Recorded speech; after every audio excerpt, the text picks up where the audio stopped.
Banyak orang yang salah paham dengan tafsir bir-ra'yi, kemudian dia menganggap bahwasanya dia punya kelonggaran untuk bicara itu. Anda perlu mewaspadai, karena Nabi SAW pernah mengingatkan, wa man qala fil Qur'ani bi ra'yihi falyatabawwa maq'adahu minan nar. Siapa yang berbicara tentang Al-Qur'an bi ra'yihi, dengan murni logikanya, falyatabawwa maq'adahu minan nar, sediakan tempatnya di neraka. Hadis riwayat Ahmad, At-Tirmidzi dan yang lainnya. Sehingga ancaman ini berlaku bagi mereka yang ketika dia menafsirkan Quran nggak pakai pendekatan bahasa yang diterima oleh para ulama dan menggunakan logikanya dengan cara ngawur, apalagi dia menggunakan terjemah lalu dia kembangkan. Itu bahaya besar. Bismillahirrahmanirrahim. Ketika ada orang yang berbicara tentang masalah ilmu agama, tentu saja yang perlu diperhatikan adalah apakah dia sudah menguasai bagian ilmu itu atau sifatnya hanya ngarang. Karena kalau berbicara tentang masalah latar belakang, kita tahu bahwasanya para sahabat di masa silam mereka punya latar belakang yang mungkin lebih kelam dibandingkan orang masa sekarang. Mereka berbuat syirik, bahkan ada yang pernah mau membunuh Nabi SAW dan beberapa kasus yang lainnya. Demikian pula ada seorang ulama tabi'in yang sangat terkenal, yaitu Fudail bin Iyad rahimahullah, yang dulunya beliau adalah seorang penyamun. Namun setelah bertaubat, kemudian beliau belajar agama dengan serius, sampai akhirnya beliau jadi seorang ulama kibar, dan banyak sekali dari nasihat-nasihat beliau yang kemudian dicatat dan dikutip oleh para ulama.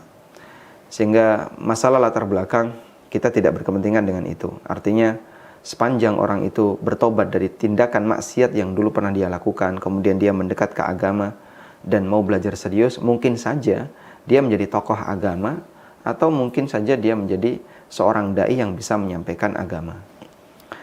Nah, selanjutnya dalam posisi dia sebagai seorang artis yang bicara masalah tafsir Quran. Mungkin dulu dia pernah punya pengalaman maksiat ketika dia jadi artis, dengan gesekan yang dia lakukan bersama dengan artis yang lain. Kita tahu lah yang namanya dunia artis. Kemudian dia bicara Al-Quran. Apakah dia punya keahlian di sana? Kalau dia punya keahlian dan saat dia menyampaikan sesuai dengan latar belakang ilmu keahliannya, insya Allah kita hargai. Kemudian tadi, apakah saya sudah nonton? Saya sempat nonton sebentar gitu ya. Dan dia mengutip ayat surat Al-Baqarah dan beberapa surat yang lainnya. Lalu dia baca itu ayat. Sebagai orang yang pernah belajar tahsin, walaupun tingkat pemula, mungkin dia akan bisa menyimpulkan, bacaan orang ini jelas salah dari sisi makhrajnya. Makhrajnya nggak karuan, kemudian panjang pendeknya juga nggak karuan, ada tasydid hilang ketika dia baca. Jadi saya bisa menilai ini orang kalau jadi imam, kemudian baca Fatihah, sementara di belakang ada makmum yang bisa baca Fatihah dengan benar, maka makmumnya batal. Karena dia nggak bisa baca Fatihah dengan benar. Melihat dari standar saat dia membaca surat Al-Baqarah yang makhrajnya nggak karuan. Nah, kalau kemudian dia baca Qur'annya saja belepotan, terlalu jauh kalau kita menilai apakah dia punya keahlian dalam ilmu itu. Karena tentu saja yang namanya membaca Qur'an itu kan, anggaplah ini adalah ilmu yang paling bawah ketika orang mau menafsirkan. Cara baca dulu dibenerin, baru dia bisa mempelajari tingkat lanjutannya. Kalau yang paling bawah saja dia nggak bisa, apalagi sampai pada tingkat lanjutannya. Nah Ustaz, bagaimana dengan hadis Rasul ya? Rasul kan bersabda, balighu anni walau ayah. Jadi kita sebagai umat Rasul itu bahkan dianjurkan untuk berdakwah, untuk menyampaikan syariat Islam ini. Dan beliau kapasitasnya tadi sebagai mungkin mantan artis atau yang semisal, itu mungkin ingin mengamalkan hadis ini Ustaz. Jadi menyampaikan kepada masyarakat, kepada orang lain, apa yang beliau dapatkan dari Al-Quran, apa yang beliau pahami dari Al-Quran. Sehingga ini kan semestinya kita dukung Ustaz ya, harusnya. Artinya ya silahkan gitu, kita support sebenarnya. Nah, bagaimana antara fenomena tadi dengan hadis Rasul seperti itu Ustaz? Karena masyarakat itu juga Ya namanya kita orang Islam gitu, kita cinta sama agama kita cinta dengan Al-Quran, dengan hadis, kita pengen ada peran kita dalam dakwah, peran kita dalam kebaikan. Nah itu seperti apa panduannya, Ustaz? Balighu anni walau ayah, hadis sahih riwayat Bukhari. Balighu anni walau ayah, hadithu an bani Israel wala haraj. Sampaikan dariku walaupun satu ayat, dan silahkan kalian ceritakan kisah dari Bani Israel, wala haraj, tidak ada beban dosa di sana. Hadis sahih riwayat Bukhari. Namun tentu saja kita perlu perhatikan bahwa dalam menyampaikan dari Nabi SAW, dari Nabi itu kan ada dua ya. Yang pertama adalah Al-Quran, dan yang kedua sabda beliau SAW. Kita dituntut untuk menyampaikan dengan benar. Dalam arti yang pertama masalah validitas. Kalau Quran jelas valid ya. Kalau hadis pastikan bahwasanya itu hadis sahih. Kemudian yang kedua masalah pemahaman yang benar. Sehingga bisa jadi Al-Quran yang dia sampaikan sesuai dengan teks yang ada. Setelah itu dia tafsirkan. Nah, saat menafsirkan jangan ngawur. Ada panduannya di situ. Sehingga nggak boleh dia ketika menafsirkan Al-Quran terus dia baca terjemahan. Dia nggak paham bahasa Arab, tapi dia baca terjemahan. Nah, dari terjemahan itu dia kembangkan kemana-mana. Sampai ketika dia kembangkan, akhirnya banyak ngawurnya. Karena dia tidak punya panduan yang telah digariskan oleh para ulama di sana. Dan begini ya, balighu anni walau ayah, sampaikan dariku walaupun seayat. Kita kan diajarkan berita hoax itu bahaya. Dan kedustaan itu tergantung dari siapa yang menjadi sumber. Ketika kedustaan itu atas nama orang biasa, mungkin pengaruhnya lebih sempit. Ketika kedustaan itu atas nama pejabat, pengaruhnya lebih luas. Ketika kedustaan itu atas nama Nabi SAW atau atas nama agama, pengaruhnya sampai sedunia. Karena semua orang punya kepentingan di sana. Sehingga misalnya ya, saya berdusta atas nama Paijo. Saya mengatakan kepada orang-orang di sekitar saya, Paijo bilang seperti ini. Siapa sih kira-kira yang mendapatkan dampak dari dusta atas nama Paijo ini? Paling hanya beberapa orang saja. Banyak orang yang tidak punya kepentingan dengan Paijo. Sehingga saat saya berdusta atas nama Paijo, mungkin saya bisa mempengaruhi 5 orang atau 6 orang. Ketika saya berdusta atas nama gubernur, gubernur menyampaikan pernyataan seperti ini, padahal itu dusta. Maka mungkin yang mendapatkan pengaruh satu provinsi. Karena saat saya berdusta itu, orang satu provinsi, dia punya kepentingan dengan kebijakan ini. Padahal itu dusta, itu hoax. Saya menyampaikan hoax atas nama gubernur. Ketika saya menyampaikan hoax atas nama presiden, yang punya pengaruh, yang mendapatkan pengaruhnya siapa? Satu negara. Sehingga dusta atas nama siapa, itu akan memberikan pengaruh yang berbeda. Maka saat orang berdusta atas nama Allah, atas nama Nabi SAW, yang mendapatkan pengaruh siapa? Seluruh kaum muslimin. Mereka yang kemudian merasa punya kepentingan dengan itu. Sehingga ketika orang menyebarkan hadis palsu, atau menyampaikan sebuah makna yang tidak benar, lalu kemudian dibaca oleh kaum muslimin yang lain, didengerin oleh kaum muslimin yang lain, yang mendapatkan pengaruhnya luar biasa, orangnya banyak. Makanya Nabi SAW memberikan ancaman keras dalam hadis riwayat Bukhari, Man kadzaba alayya muta'ammidan falyatabawwa maq'adahu minan nar. Siapa yang berdusta atas namaku dengan sengaja, siapkan tempatnya di neraka. Sehingga saat dia menyampaikan, Nabi SAW bersabda demikian. Nabi SAW menyampaikan seperti ini. Dia mendapatkan ancaman, dan hadis ini sahih riwayat Bukhari, siapkan tempatnya di neraka. Karena dampak buruknya, pengaruhnya besar. Sehingga ketika dia berdusta atas nama Rasulullah SAW, banyak orang yang meyakini itu benar, padahal aslinya itu adalah bohong. Dan tentu saja semangat menyampaikan ayat itu semangat yang baik. Tapi pastikan kalau ini benar. Karena kalau tidak benar, kita berdusta atas nama Allah Ta'ala, kita berdusta atas nama Nabi SAW. Dan mungkin banyak orang yang percaya dengan itu, padahal aslinya itu adalah bohong semuanya. Baik, Ustaz, tadi ada semacam statement ya, bahwa orang ketika menafsirkan dari terjemahan, akhirnya kemudian dia kembangkan gitu. Nah, sebenarnya kan di dalam Islam juga yang namanya logika itu diakomodir, Ustaz ya. Karena kan para ulama juga ketika mereka istimbat dan yang lain, diantaranya ya mereka menggunakan qiyas. Jadi qiyas itu kan ya artinya menalar gitu, menggunakan logika dan nalar. Nah, bahkan dalam dunia tafsir pun kita kenal ada tafsir bil maksur dan tafsir bil ra'yi. Bil maksur ya dengan merujuk kepada riwayat-riwayat, referensi-referensi, kutipan daripada Rasul dan juga mungkin tabi'in, tabi'ut tabi'in. Dan ada yang bil ra'yi dengan apa? Dengan nalar, dengan ra'yi, dengan pendapat gitu, Ustaz. Nah, mungkin tadi konteks tadi itu dengan bil ra'yi gitu. Sebenarnya apa batas gitu ya?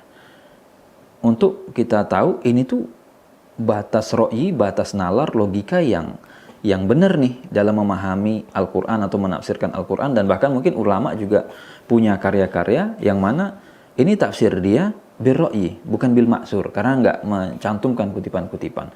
Dan mana batasan yang kira-kira oh ini nggak boleh nih masuk ro'i yang begini, atau pendapat ini tidak dibenarkan. Itu seperti apa, Ustaz? Batasan untuk tafsir tapi secara nalar dan logika gitu, Ustaz. Jadi ketika kita berbicara masalah agama, itu kan sebenarnya ada dua jalur ya, jalur masuk dan jalur keluar. Jadi ada masa di mana kita belajar, ada masa di mana kita menyampaikan. Kalau pembagian tafsir jadi dua, tafsir bil ra'yi dan tafsir bil ma'thur, seperti yang tadi disampaikan, itu berkaitan dengan bagaimana cara orang mendapatkan tafsir. Saya bisa mendapatkan tafsir ini berdasarkan riwayat. Saya mendapatkan tafsir ini berdasarkan pendekatan logika.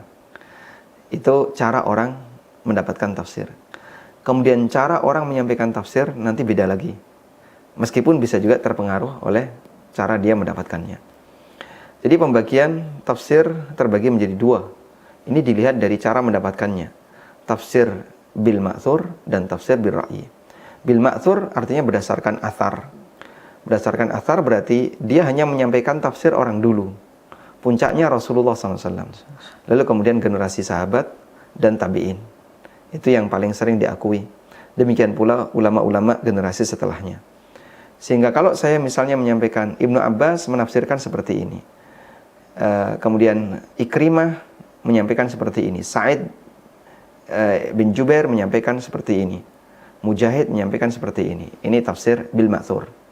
Karena saya hanya menukil tafsirnya orang masa silam, kemudian kita sampaikan. Termasuk juga dengan hadis Nabi SAW yang disebut dengan tafsir Nabawi. Dan itu tafsir tertinggi jika dilihat dari status tafsir bil ma'thur. Kemudian ada tafsir bil ra'yi. Seperti apa sih tafsir bil ra'yi? Tafsir bil ra'yi memang tidak mutlak dilarang. Karena ada ra'yu yang diterima dan ada ra'yu yang diperbolehkan. Ada ra'yu yang tidak diperbolehkan. Untuk ra'yu yang diterima, yang diperbolehkan, ketika dia menggunakan pendekatan bahasa. Karena Allah Subhanahu wa Ta'ala menegaskan bahwa Al-Quran diturunkan dengan bahasa Arab. Kemudian saat dia menggunakan pendekatan bahasa apa yang dimaksud? Tentu saja bahasa Arab. Dia paham kosakata bahasa Arab ini. Ketika dia paham kosakata bahasa Arab ini, lalu dia sampaikan bahwa berdasarkan pendekatan bahasa ini, maknanya demikian. Namun tafsir bahasa itu di bawah tafsir bil ma'thur. Karena yang paling paham bahasa kan atas-atasnya tadi. Yang pertama adalah Nabi SAW, kemudian para sahabat, tabi'in, dan orang-orang yang generasi awal. Maka tafsir bahasa, kamu tinggal di zaman belakangan. Di mana bahasa Arab itu antara yang dimiliki oleh mereka masa silam dengan belakangan tentu saja kualitasnya berbeda. Makanya ada yang disebut dengan asrul ihtijaj bil lughah, masa di mana orang boleh berhujjah dengan bahasa. Dan berhujjah dengan bahasa ini dibatasi oleh para ulama sampai tahun 150 Hijriah. Sehingga mereka yang hidup sebelum tahun 150 Hijriah, itu dia boleh berhujjah pakai bahasa. Dengan asumsi bahwasanya mereka yang hidup sebelum tahun 150 Hijriah, itu dianggap bahasanya masih murni, masih bersih, tidak mengalami infiltrasi, karena bahasa kan mengalami infiltrasi, kemudian ada tambahan-tambahan baru. Makanya kadang terjadi pergeseran makna. Dulu maknanya seperti ini, sekarang maknanya seperti ini.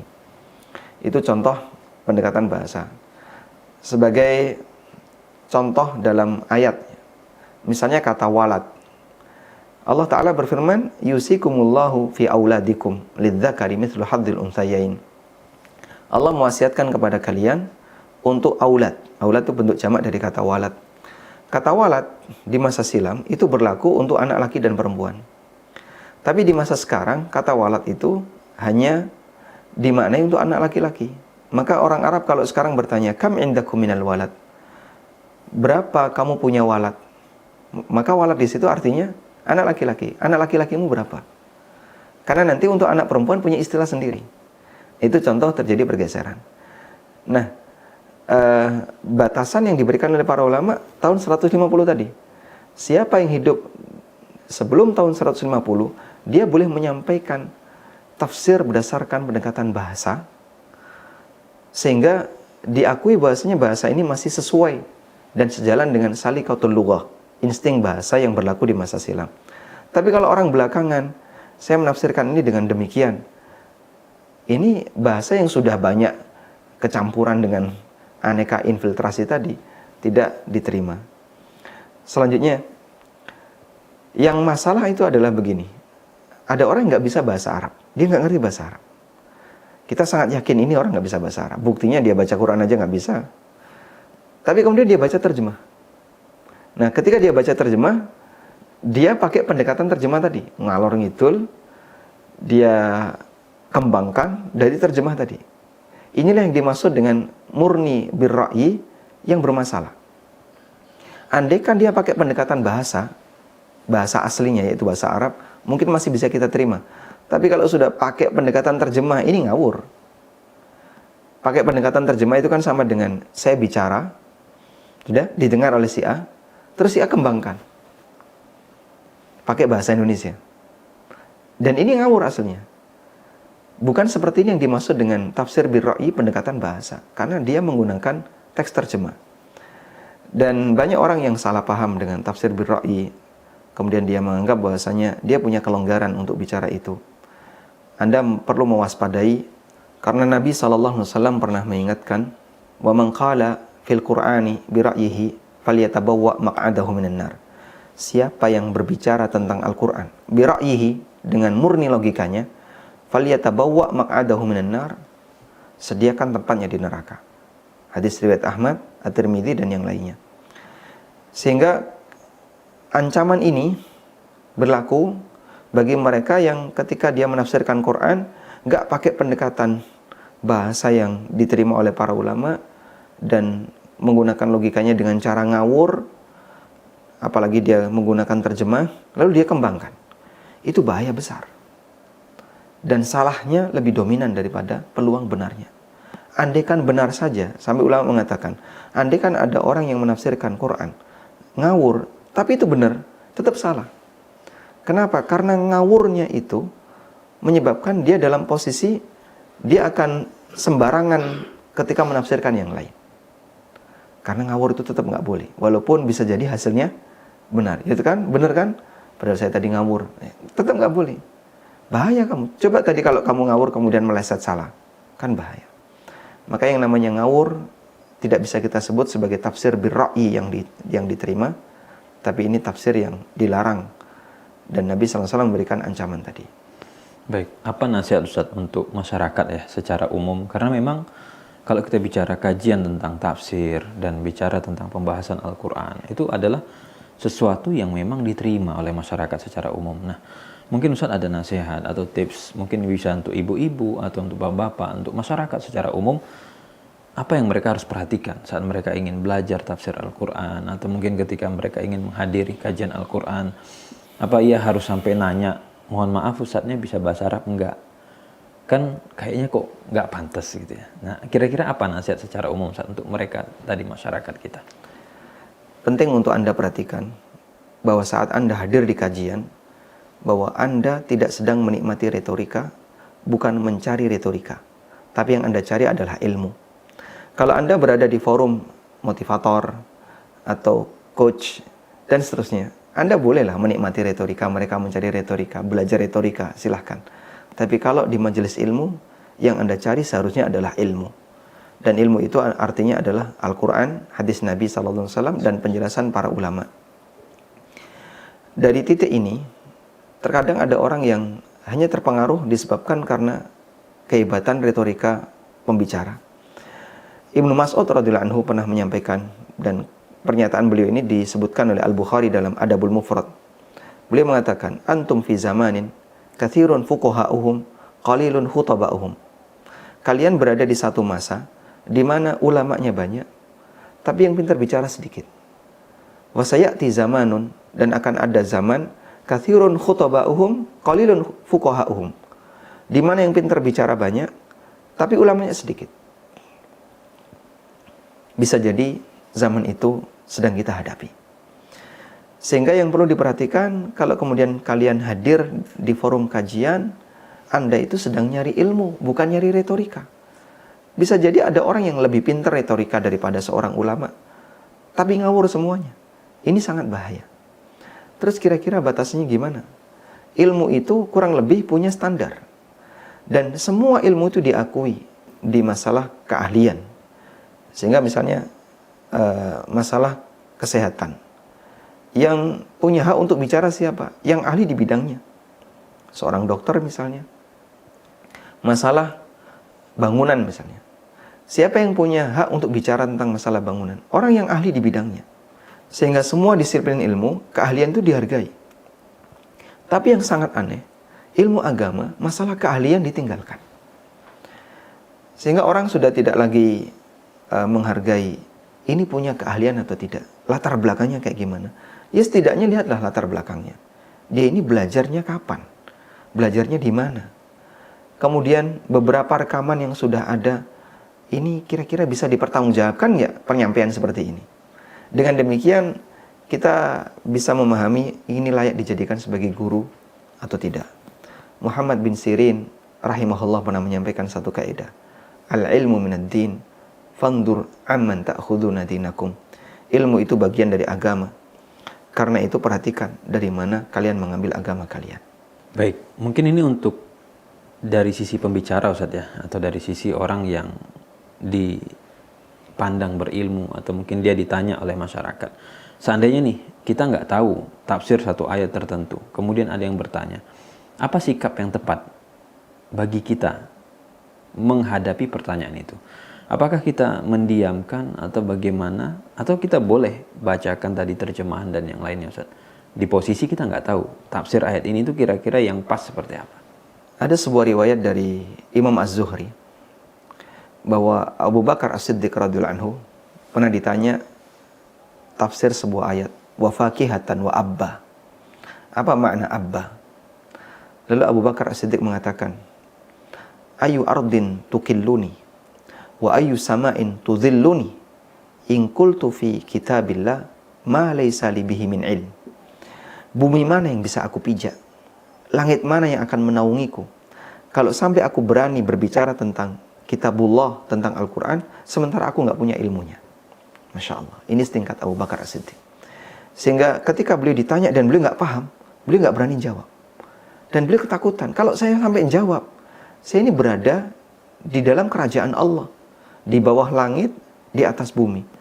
Kalau kemudian saya sampai berdusta atas nama Allah, saya harus tinggal di mana? Demikian pula yang pernah disampaikan oleh Umar bin Khattab radhiyallahu anhu.